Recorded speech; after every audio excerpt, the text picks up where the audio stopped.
Assalamualaikum kepada Dr. Mara Ridwan dan kepada rakan-rakan sekelas.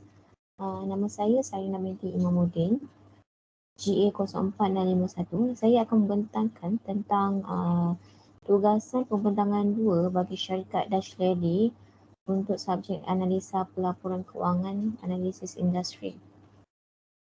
Rakan-rakan saya yang terlibat dalam kumpulan ini ialah Nur Syahira binti Rosman, saya sendiri Sarina binti Mahmudin, Samaratul Jannah binti Murdifi, Tarshana Priya Raja Gopal, Togeswari Marimoto.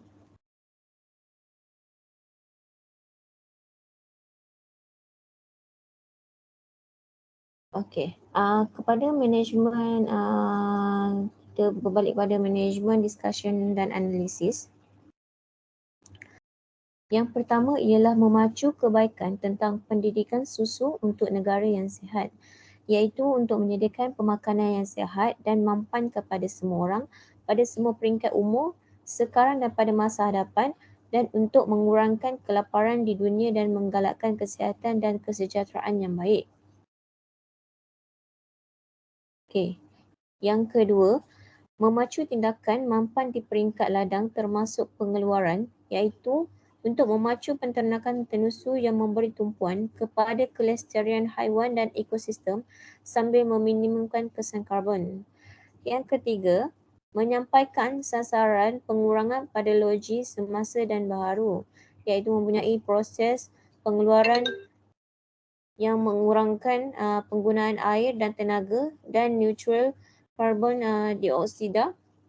Yang keempat, menggalakkan kita semula melalui pendidikan dan pembungkusan boleh dikita semula dan diguna pakai semula, iaitu supaya keseluruhan portfolio pembungkusan Dutch Lady boleh diguna semula, dikita semula atau kedua-duanya menjelang 2025. Ini adalah discussion dan analisis bagi tahun hadapan, iaitu pada tahun 2021 sehingga 2025. Okay, seterusnya.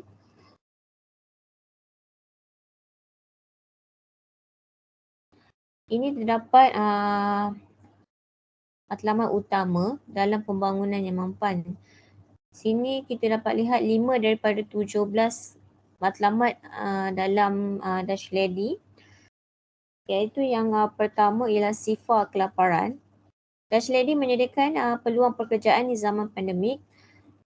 Inisiatif di bawah program Dutch Lady Manufacturing Industry CARES Prihatin telah memberi manfaat kepada lebih 20 badan barisan hadapan dan NGO dengan sumbangan lebih kurang 200,000 pek susu, tetapi juga telah mewujudkan tenaga dan semangat di kalangan kaki tangan dengan membantu rakan senegara yang memerlukan. Yang kedua, kerja yang baik dan pertumbuhan ekonomi. Dutch Lady meneruskan pertumbuhan dalam penembusan susu membesar kepada 24.4%, iaitu peningkatan 1.2 pp berbanding 2019. Ini mengakibatkan peningkatan selanjutnya dalam bahagian nilai kepada 41.6%, iaitu pertambahan 1.2 pp berbanding 2019. Yang ketiga, bertanggungjawab terhadap penggunaan dan pengeluaran, iaitu Dutch Lady berdiri teguh dalam menghadapi cabaran dan berdiri teguh dalam strategi komersial.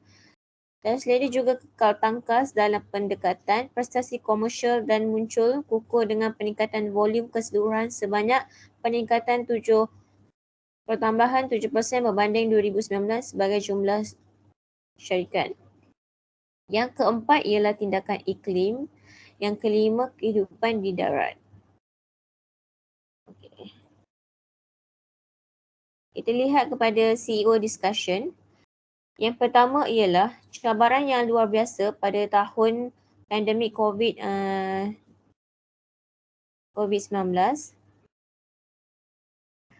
Yang kedua, prestasi dan inisiatif yang strategik. Dutch Lady masih memperolehi keuntungan di zaman pandemik, iaitu ringgit Malaysia 1.101 bilion kadar pertumbuhan 3.2% dan 97.5 million keuntungan sebelum cukai. Dutch Lady terus melabur dengan mengiklankan dan mempromosi kempen bagi meningkatkan lagi jualan produk. Yang ketiga, peningkatan pengeluaran susu mentah. Yang keempat, memperluaskan kemudahan bagi pembuatan susu. Dutch Lady akan membina fasiliti pembuatan susu yang baru di Negeri Sembilan. Yang kelima, mengekalkan kualiti produk, keselamatan produk dan produk yang bernutrisi. Yang keenam, anugerah dan pencapaian. Dutch Lady memperolehi pingat emas bagi Life Changer Campaign 2019 di bawah F&B kategori. Yang ketujuh, dividen syarikat. Semasa penyata kewangan 2020, ringgit Malaysia 51.2 million dibayar dividen biasa kepada pemegang saham. Ini menunjukkan 69.8% pengagihan keuntungan bersih syarikat yang diberikan kepada pemegang saham. Okey. Seterusnya kita lihat kepada cabaran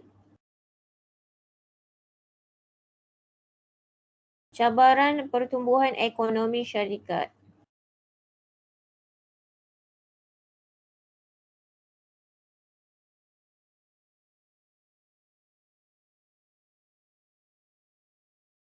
Okey, iaitu yang pertama, gangguan proses perniagaan operasi kritikal iaitu semasa pandemik COVID. Yang kedua, responsif untuk menjangkakan perubahan dalam keadaan dan permintaan pasaran. Keupayaan untuk memperbarui rangkaian produk dan bertindak balas terhadap perubahan pilihan pengguna. Pihak Dutch Lady perlu cepat untuk melakukan inovasi dan idea baru untuk produk.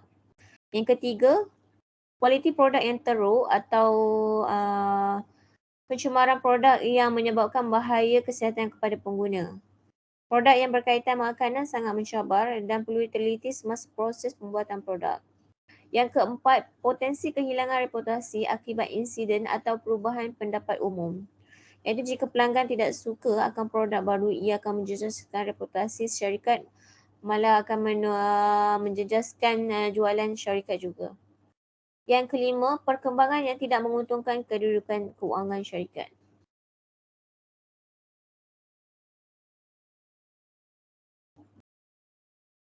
Kita lihat kepada company outlook. Yang pertama, disebabkan kesan berterusan akibat pandemik COVID-19, prospek untuk 2021 adalah tidak menentu. Dutch Lady menjangkakan pemulihan ekonomi untuk sepanjang tahun ini. Ketidakpastian global yang berterusan memberi kesan kepada pertukaran asing dan harga bahan mentah tenusu global. Disebabkan permintaan kukuh yang berterusan untuk susu sebagai produk penting dan bekalan yang lebih rendah di negara pengeluar tenusu utama, harga susu dijangka meningkat dalam masa yang terdekat. Yang kedua, Dutch Lady akan kekal fokus kepada tujuan rakyat Malaysia yang berkhasiat dengan meneruskan sokongannya kepada rakyat Malaysia dengan segala kebaikan susu. Pihak Dutch Lady menyedari kepentingan melabur untuk membina jenama dan penawaran berkualitinya untuk menangani hati pengguna Malaysia. Pada yang sama, Dutch Lady akan terus berusaha untuk meningkatkan kecekapan operasi untuk kekal pangkas dan menyesuaikan diri dengan perubahan makroekonomi.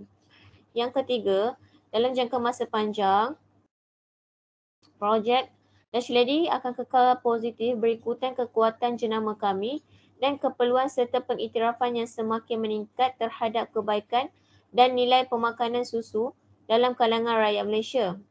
Keterjangkauan susu akan terus menjadi tumpuan utama dalam agenda kami untuk memastikan pertumbuhan mampan sektor tenusu di Malaysia dan untuk membantu rakyat Malaysia menjadi lebih kuat dan berkhasiat. Yang terakhir iaitu keempat, Dutch Lady berazam untuk melabur di Malaysia walaupun dalam masa yang mencabar ini. Pada bulan Disember akan mengumumkan rancangan untuk melabur ringgit Malaysia 340 juta 2021 dan 2025.